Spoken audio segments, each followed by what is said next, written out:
Sports. It's who we are. It's what we do. It's how we roll. It's wins and losses, highs and lows. It's effort, respect, and dedication. The High School Sports Beat. Sports. It's who we are.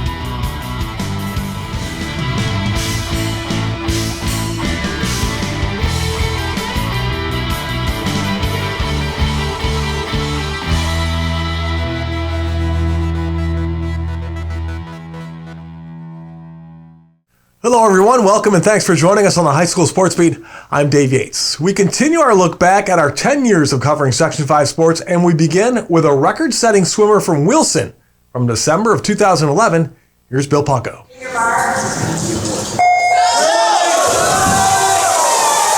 Adam Starter. Take your mark.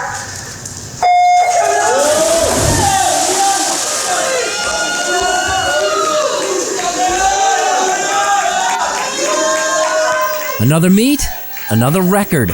Against McQuaid last week, Wilson's Liam Fitzstevens took down his own school record in the 200 IM. And first place, breaking a pool record, lane 2 with a time of 2:07:13.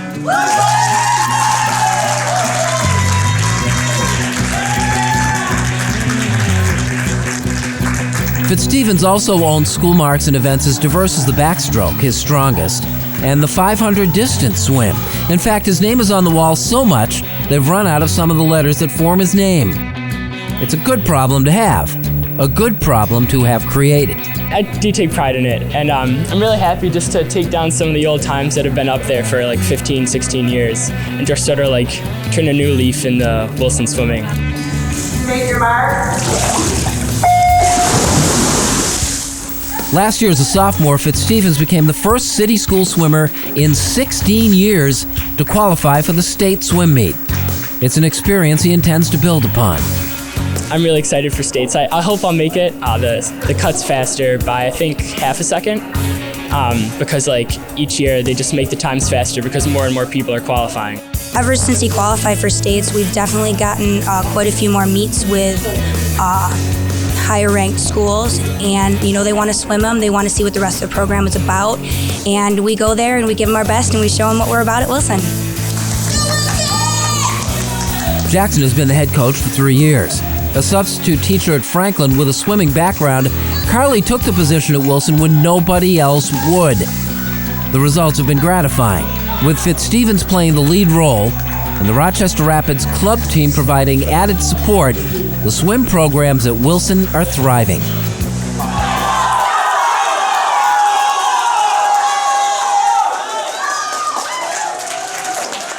No, we're very committed to the city school district. We're putting our family's effort into promoting well-being and high academic learning here, and also, high-level sports. So it was never a consideration to switch him somewhere else. He loves being here. Do you take seriously what you represent to the city school district? Yeah, I do. Because a lot of people think that like the city swimming, it's really underdeveloped and the swimmers aren't that good, which to a certain extent is true. But I'd really like to sort of change that up and get some really fast swimmers on the city and get them into the city schools and really help show the suburban schools that we can get some good swimmers too.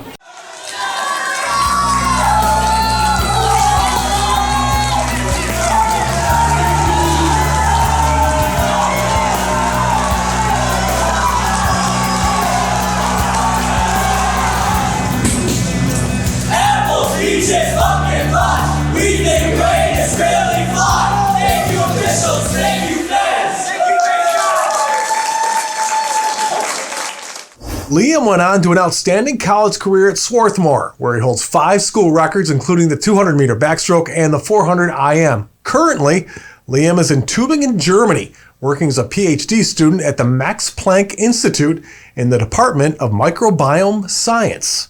Well, coming up next, Matt Trabold joins us for the High School Notebook. We've got that and more when the High School Sports Beat continues.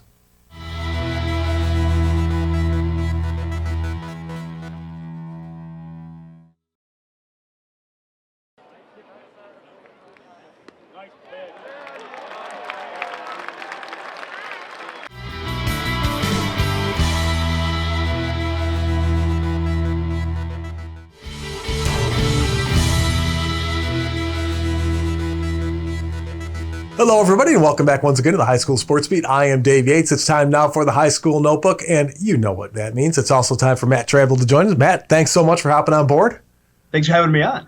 Hey, let's start off talking about sport we don't really talk about too much here, but let's talk about some track and a guy from McQuaid who's setting a pretty wicked pace. Last school year, we talked on the show about the successes of former McQuaid Jesuit student athlete Noah Williams, then with the Akron track and field team. That includes being the 2020 MAC Men's Most Outstanding Track Performer of the Year, placing 5th in the 400-meter dash at the 2020 Indoor Nationals, and 5 conference championships, 2 indoor ones in 2020, and 3 outdoor ones in 2019. Since then, he has gone from great with the Zips to transferring to LSU, obviously a big-time tip-top program in the country and athletics department as a whole and school, and he has grown to be internationally notable. He became a 2021 NCAA champion a few weeks ago at the indoor 400 meters with a time of 44.71 seconds. That is a rare career-making accomplishment that so few achieve in its own right, that NCAA championship. But that time also had some added clout. It was a world record. Hear that again. A world record in that event for the year 2021. On top of that, that was the 4th fastest time in that event in the world all-time rankings. That is absurd. This is huge. Just another example of how the greater Rochester area is an underrated national force in the sport. That's amazing. That's some crazy stuff. And, talk about crazy. Here we are, March Madness going on. So naturally, let's talk high school football. The timing of things, we keep talking about in the show, because the timing of things is so interesting, if you want to put a positive spin on it. As expected, it was an eventful opening week of the Section 5 football season, happening here in the second semester of the school year in the quote-unquote Fall 2 season due to the pandemic. That very much includes a very good showing for Irondequoit in its opener against a promising Gates Child side. I remember back in April, recent Aquinas Penn State quarterback Jake Zembeck tweeted a prediction that his sleeper pick for the Section 5 2020-21 season was Irondequoit Nick Calarco. The Baldwin-Wallace commit QB, he had 3 first-half touchdown passes versus the Spartans in that opener, and on efficient passing at that. The Irondequoit football team has had numerous basketball crossovers over the years, including not long ago when Gerald Drumgold was a legit national recruit for both hoops and football. 2 more were involved heavily in the passing attack scoring versus Gates. Wilson transfer Darius Turner was number 3 on SportsCenter Top 10 with a touchdown catch where he reached around the neck and shoulders of the defender who was facing him and then pinned it to the DB's back for 6. Hoop stud Jaleel Davis also snagged a touchdown in that one. All right, I got to say, it is kind of nice, though, getting back from high school football on a Friday night and watching NCAA basketball. It's not a bad way to spend an evening, right? Hey, let's talk some softball now. A girl who went from Fairport, and now she's making some noise with the Blue Devils down at Duke. Yeah, similar to Noah Williams, we also talked softball student athlete Sydney Bolan in the spring of last school year on the show. Both Bolan and Williams in their college careers so far have had notable transfers to power conference universities. The Fairport legend spent her first 2 collegiate campaigns at Central Connecticut State. Her time there featured being named All-Northeast Conference, the NEC, first team both years, hitting 18 homers, 62 runs batted in, and the first baseman, major performer, had a perfect fielding percentage in both 2018 and 2019. She had her moments in her first season with the Blue Devils, 16 at-bats in the COVID-shortened season, so that would have been higher if not for that. She had 2 RBIs and walked it off for a win versus Weber State. She homered against USC Upstate. And this season, for the currently 14th-ranked Duke, she had an opposite field 2-run dinger against North Carolina Central towards the beginning of March, a few weeks into March. Did 4 starts, 2 homers, and 10 RBIs. She's starting a lot more this year, which is great to see. All right, Matt. Great stuff as always. You're always hitting out of the park for us, buddy. Oh, my gosh. Thank you very much for having me. Hey, it's our pleasure. We'll see you again next week. Have a good one, bud. Thank you. All right, take care. We're back with more of the High School Sports Beat right after this.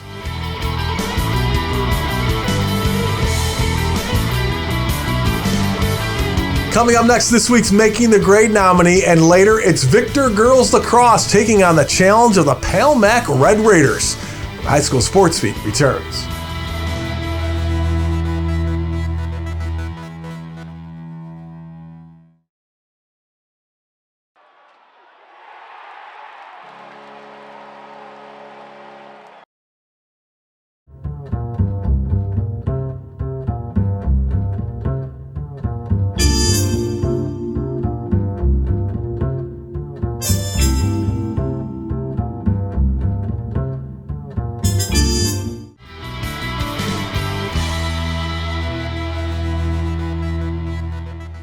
Welcome back, and thank you for watching the High School Sports Beat. I'm Dave Yates. Making the grade this week is HFL's Ryan Daler. The Cougars senior is in his 4th year of track and field and cross-country competition, where he is a 3-time Section 5 champion, and in December finished 4th in the East Coast Cross Country Championships. Ryan also competes on the slopes with a 2021 Section 5 champion Nordic ski team at HFL. In the classroom, Ryan carries a 4.17 GPA and is a National Merit semifinalist. Ryan is also part of the Wind Ensemble and Jazz Band, and also is the president of the National Honor Society. For his excellent classwork and team leadership this week, Ryan Daler is making the grade.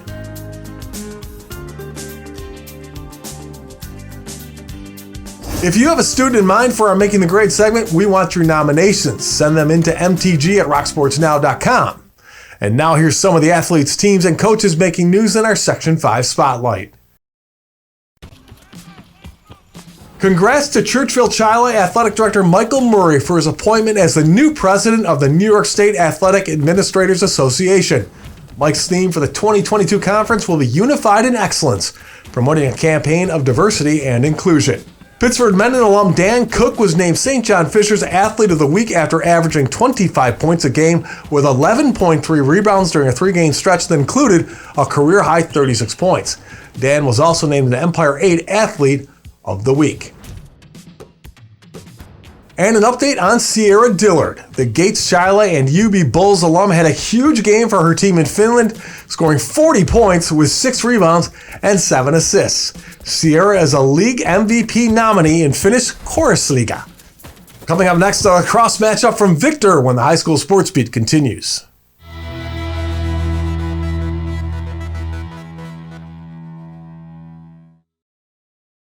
Came now to Eichel. He floated one. Score!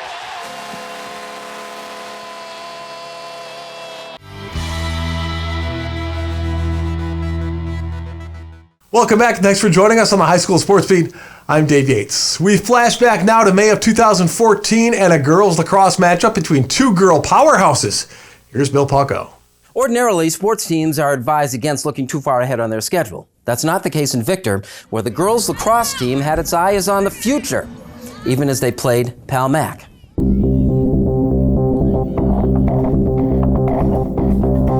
Pal Mac is a small school girls lacrosse powerhouse. The Raiders won 10 of their first 12 games, beating up on the likes of Minders, Newark, and Geneva.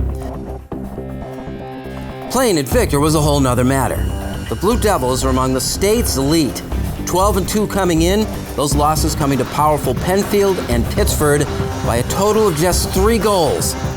Victor is loaded.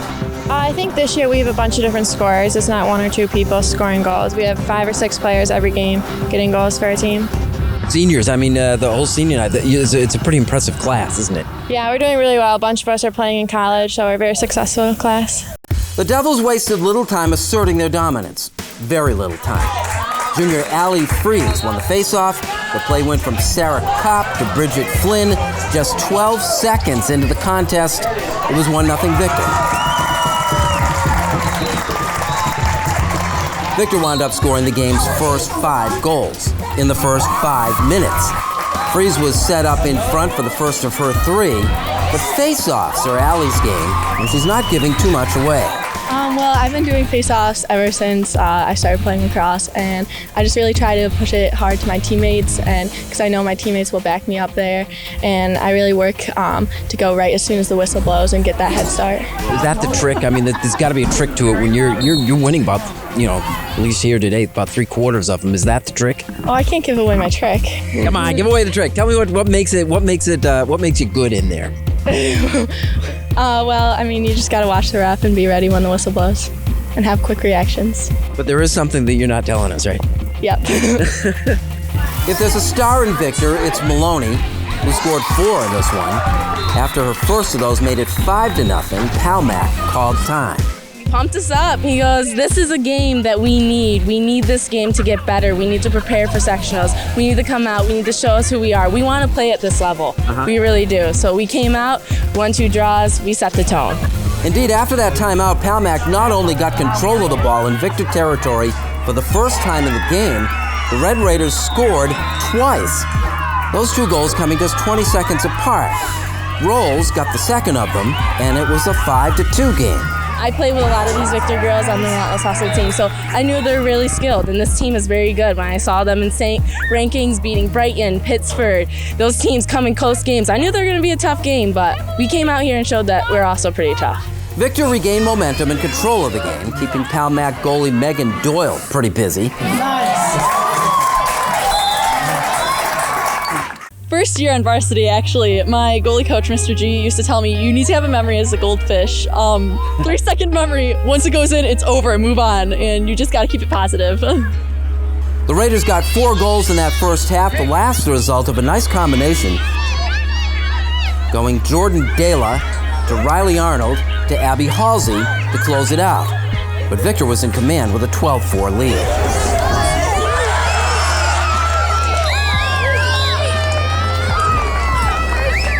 Defense, okay, the only way they scored their 4 goals, 3 of them are in transition, okay? We need to get those good fouls, slow them down, and then have them settle offense, okay? They only have scored 1 settled offensive goal, okay, by rolling the crease. So we need to make sure we're aware and ready to slide. Davis on 3, 1, 2, 3, Davis! Palmac was pleased with its effort, even with the final score reading 19-7 for Victor. The Blue Devils won their 11th in the last 12. One game stands out this year. That was a 10-8 win over defending class champion and nationally ranked Brighton. With a team to back up the sentiment this year, the Devils are focused on beating the Barons when it matters most, in the upcoming sectionals.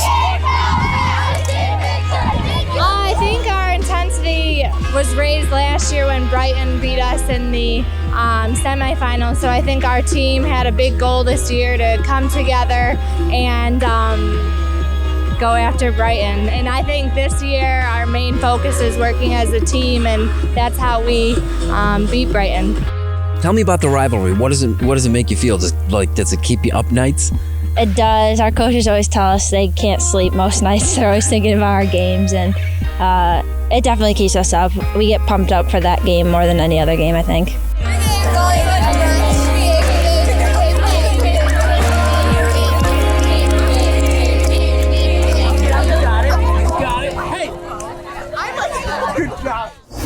We'd like to thank the athletes, teams, and coaches in Section 5, and if you've got a story you'd like to share with us, please let us know. Send an email to rocksportsnow@gmail.com. Thanks for watching, be safe, and we'll see you next week for more of the High School Sports Beat.